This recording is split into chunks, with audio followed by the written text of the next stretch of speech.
There's a name that appears on every shareholder document, in every corporate boardroom, behind every index fund in your retirement account.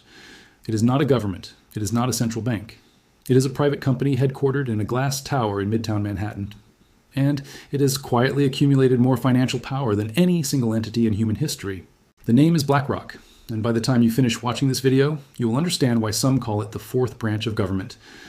Let us begin with a number that should make you pause. As of September 2025, BlackRock manages approximately $13.5 trillion in assets. Not billion, trillion. To put this in perspective, only two nations on Earth have a gross domestic product larger than that figure: the United States and China. The entire economic output of Germany, the fourth largest economy in the world, is smaller than the money BlackRock oversees. Japan, the third largest economy, produces less annually than what sits under BlackRock's management. This is not a company. This is a financial empire operating at a scale that was previously reserved for nation-states. But here is what makes BlackRock different from the banks and hedge funds you have heard about before. BlackRock does not just invest its own money. It manages the money of others: pension funds, sovereign wealth funds, insurance companies, university endowments, and through its iShares brand, the retirement accounts of tens of millions of ordinary working people. When you contribute to your 401k, there's a significant probability that BlackRock is deciding where those dollars go. When a government seeks to stabilize its currency or manage its reserves, BlackRock often receives the call. This is not speculation. This is the architecture of modern finance. The story begins in 1988 in a single-room office where a man named Larry Fink was nursing his wounds from the greatest failure of his career. Fink had been a rising star at the investment bank First Boston, a pioneer in the mortgage-backed securities market that would later detonate the global economy in 2008. He was brilliant, aggressive, and by his early 30s he had generated over $1 billion in profits for his employer. Then, in 1986, everything collapsed. A wrong bet on interest rates cost First Boston $100 million in a single quarter. Fink's reputation was destroyed overnight. By 1988, he was effectively pushed out, a cautionary tale whispered about in the corridors of Wall Street. But failure, as it so often does for the truly ambitious, became the catalyst for something far larger. Fink was obsessed with understanding what went wrong. The answer, he concluded, was risk. Not risk itself, but the inability to see it, to measure it, to predict it before it devoured you. Together with 7 partners, including Robert Capito, Susan Wagner, and Barbara Novick, Fink founded a new company with a singular mission: to build tools that could quantify financial risk with unprecedented precision. They called this venture Blackstone Financial Management, a subsidiary of Stephen Schwarzman's private equity firm, the Blackstone Group.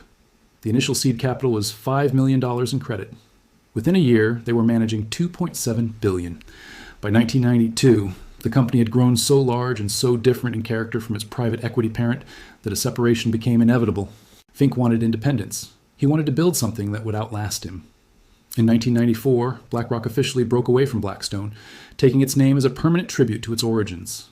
5 years later, in 1999, the company went public on the New York Stock Exchange. What happened next was not merely growth. It was exponential expansion fueled by strategic acquisitions, and one particular innovation that would change everything. That innovation was Aladdin. Aladdin is not a person. It is not a fund. It is a software platform, and it is arguably the most important piece of financial technology ever created. The acronym stands for Asset, Liability, Debt, and Derivative Investment Network. It began as an internal tool running on a single Sun Microsystems workstation positioned between a refrigerator and a coffee machine in BlackRock's original one-room office. Its purpose was to model risk across complex portfolios of mortgage securities, to do in seconds what would take human analysts days. The initial mathematical models were developed by Charles Halleck and Bennett Golub, 2 of BlackRock's founding partners. They created algorithms that could track every position, every exposure, every potential correlation across thousands of securities simultaneously. The system was designed to answer a single question that had haunted Larry Fink since his disaster at First Boston. What can go wrong, and how bad can it get? Today, Aladdin has evolved into something far beyond its original purpose. It is no longer just BlackRock's tool. It is the operating system of global finance. As of 2020, Aladdin monitored over $21.6 trillion in assets, a figure that has only grown since. That is roughly a quarter of all managed money on Earth. The platform runs on thousands of computers across 4 data centers, one of which is located in Wenatchee, Washington, where approximately 6,000 machines operate continuously, processing global economic data, analyzing stock prices, evaluating weather patterns, political shifts, and any variable that might affect investment outcomes. The client list reads like a directory of the world's financial elite. The California Public Employees Retirement System, known as CalPERS, uses Aladdin to manage its $260 billion portfolio. Deutsche Bank relies on it for nearly 900 billion euros in assets. Prudential, the insurance giant, runs over $700 billion through the platform. Central banks, including the Bank of Israel, have turned to Aladdin for their sovereign reserves. Microsoft's own treasury operations run on Aladdin.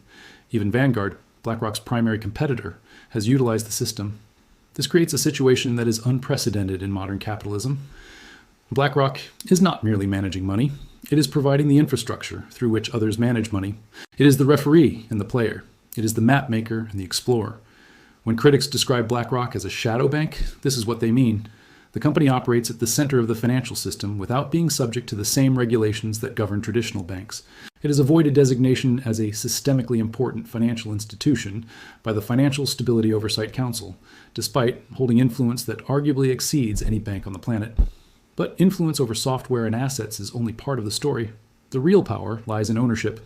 If you look at the shareholder registry of virtually any major American corporation, you will find the same three names appearing over and over again: BlackRock, Vanguard, and State Street. These are the big three, the largest passive index fund managers in the world. Together, they control approximately 74% of the entire equity ETF market. A 2019 study by Harvard Business Review found that either Vanguard, BlackRock, or State Street is the single largest listed owner of 88% of companies in the S&P 500. Consider what this means. Microsoft, the second most valuable company in the world, has Vanguard as its largest shareholder at 8.9%, followed by BlackRock at 7.3%. Apple, the most valuable company on earth, shows the same pattern. So does Amazon, so does Nvidia, so does Alphabet, the parent of Google, so does Meta, so does Tesla, so does JP Chase, so does ExxonMobil, so does United Health. The pattern repeats across technology, healthcare, energy, finance, and consumer goods. No matter which direction you look, the big three are there. BlackRock's portfolio alone contains over 5,400 distinct positions. Their top holdings are precisely what you would expect: Microsoft, Nvidia, Apple, Amazon, Meta, Alphabet, Tesla, Broadcom, United Health. The firm owns over 1 billion shares of Apple, a stake worth more than $200 billion.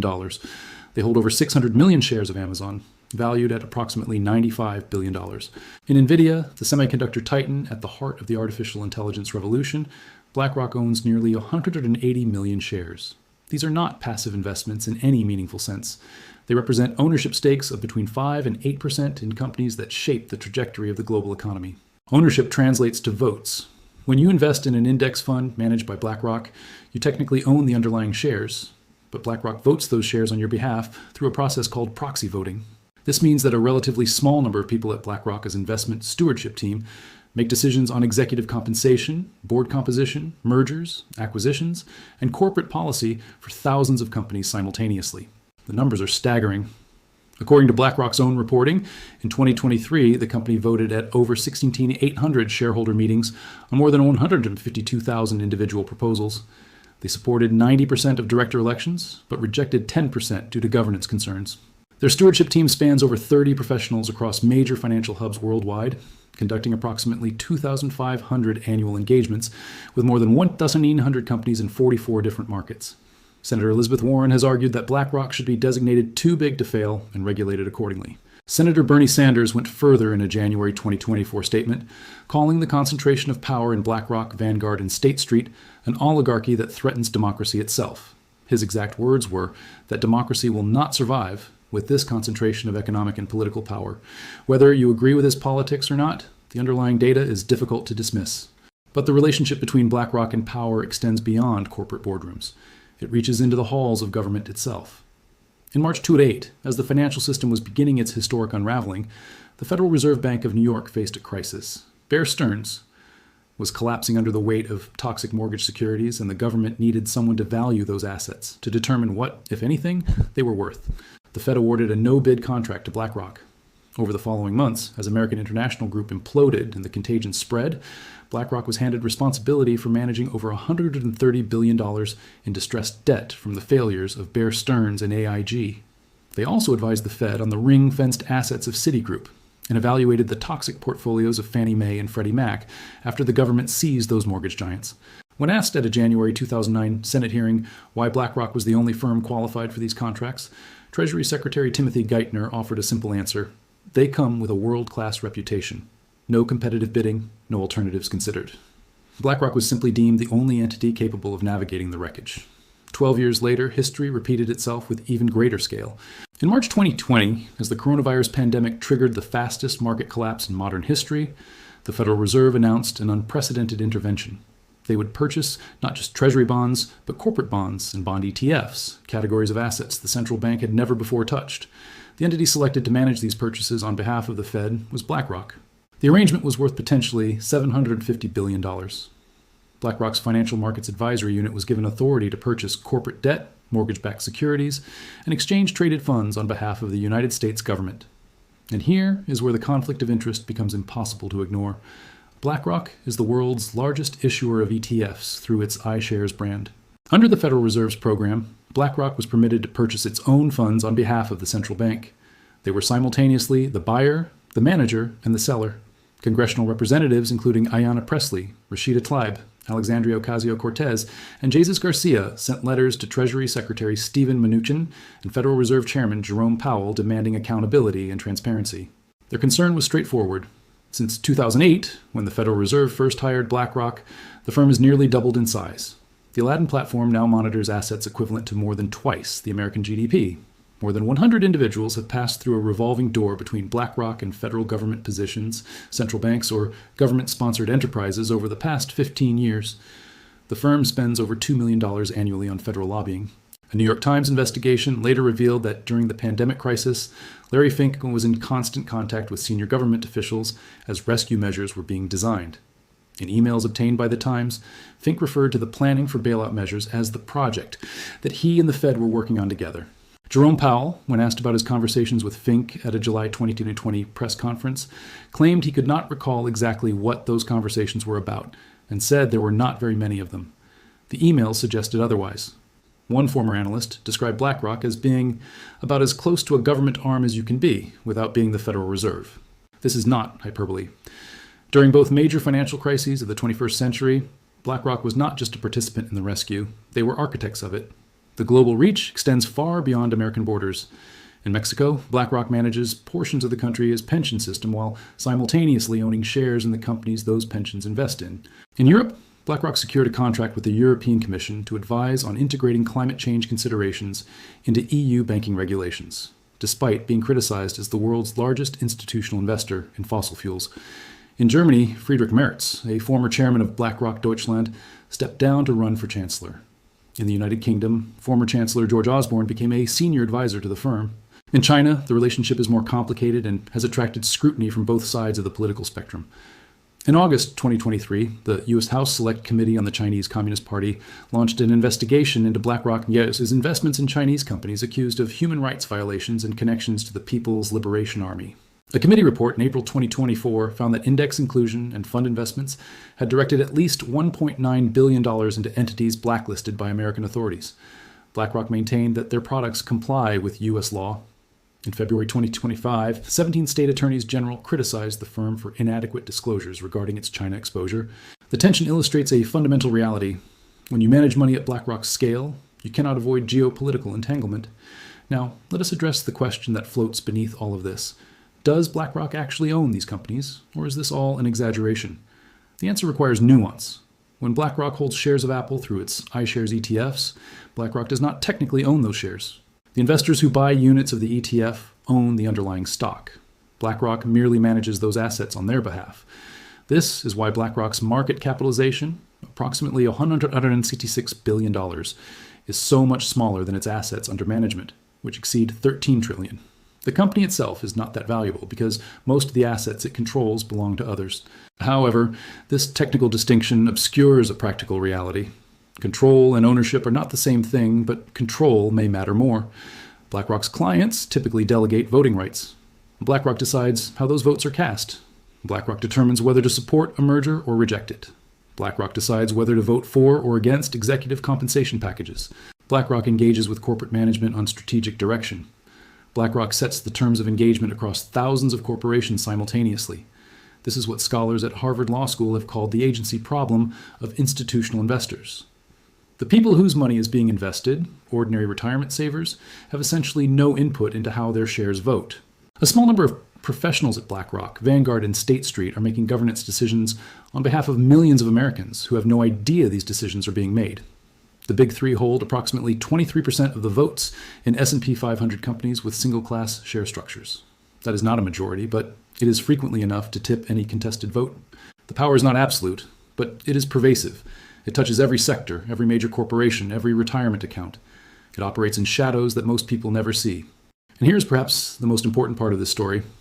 BlackRock's dominance is accelerating. In the first quarter of 2021, they became the first asset manager to surpass $10 trillion under management. They crossed $11 trillion in 2024. They crossed $12 trillion later that same year. Each quarter, they set new records. Each year, more money flows into passive index funds, and BlackRock captures a large portion of those flows. Their expansion into new territories continues. In January 2024, BlackRock launched the iShares Bitcoin Trust, the first of the spot Bitcoin ETFs to receive SEC approval. By May 2024, it had become the world's largest Bitcoin fund with nearly $20 billion in assets. In March 2025, they launched their first European Bitcoin exchange-traded product. They are actively building infrastructure for tokenized assets, integrating blockchain technology into traditional finance. They announced a $40 billion acquisition of data centers through a consortium in 2024 and 2025, positioning themselves at the center of the artificial intelligence infrastructure build-out. The Global Infrastructure Partners acquisition, completed in 2024 for $12.5 billion, added over $116 billion in private equity assets to their portfolio. BlackRock is no longer content to manage public equities and bonds. They want to own the private infrastructure of the future, the data centers, the toll roads, the ports, the energy pipelines. Larry Fink's annual letters to CEOs have become a ritual of corporate America, eagerly anticipated and carefully parsed by executives across every industry. His pronouncements on sustainability, corporate purpose, and stakeholder capitalism have been praised by some as enlightened leadership and criticized by others as virtue signaling or overreach. In 2020, he announced environmental sustainability as a core goal for BlackRock's investment decisions. The firm committed to divesting from companies with significant thermal coal exposure. Critics noted that BlackRock simultaneously held major positions in fossil fuel producers, and that their support for climate-related shareholder proposals actually declined from 25% in 2019 to 14% in 2020. At the Aspen Ideas Festival in June 2023, Fink said he had stopped using the term ESG because it had been weaponized. He later clarified that he was not ashamed of advocating for environmental and social considerations, but the politics around the term had become too toxic. The statement captured the strange position BlackRock occupies. Too environmentally conscious for Republican state attorneys general who have launched lawsuits against the firm, not environmentally conscious enough for climate activists who accuse them of greenwashing. In November 2024, Texas and 10 other states filed a lawsuit against BlackRock, Vanguard, and State Street, alleging that the three firms conspired to restrict the market for coal through anti-competitive practices. Both BlackRock and State Street called the allegations baseless. The lawsuit, regardless of its legal merit, illustrates the crossfire that comes with unprecedented power. Everyone believes BlackRock is doing too much for someone else. So where does this leave us? What does it mean for you, the person watching this video, likely with retirement savings managed somewhere in the orbit of these giant asset managers? It means that the architecture of modern capitalism is concentrated in ways that would have been unimaginable a generation ago. It means that decisions affecting your financial future, your corporate governance, your environmental policy, and your economic system are being made by a relatively small group of professionals at a handful of firms. It means that passive investing, for all its benefits of low fees and broad diversification, has created passive governance, where the votes that shape corporations are cast by entities with no personal stake in the outcomes. BlackRock is not a conspiracy. It is not a cabal of shadowy figures manipulating the world from a dark room. It is a corporation that followed the incentives of modern finance to their logical conclusion. They built better risk management tools. They offered cheaper products. They accumulated scale. They attracted money. And now they sit at the center of everything. Larry Fink is 72 years old. He has run BlackRock for its entire existence. The question of succession, of what happens when he eventually steps aside, looms over the company and the financial system that depends on it. The question of regulation, of whether entities of this scale should be designated systemically important and subjected to stricter oversight, remains unresolved. The question of whether democracy can function normally when three companies control so much of corporate America remains open. These are not questions with easy answers, but they are questions worth asking. Because whether you own BlackRock shares or simply have a retirement account, whether you vote for progressive politicians or conservative ones, whether you care about climate change or think ESG is a distraction, the decisions made in that glass tower in Midtown Manhattan affect you. The company that owns the world is not a conspiracy theory. It is the logical outcome of a system that rewards scale above all else. Understanding it is the first step toward deciding whether that system is serving us well. If this video helped you see the financial system in a new way, hit the like button and subscribe to the channel. We cover the forces shaping the global economy, the power structures that most people never see, and the stories that matter. Share this with someone who needs to understand where their money actually goes. The more people who see this, the better the conversation becomes. Until next time.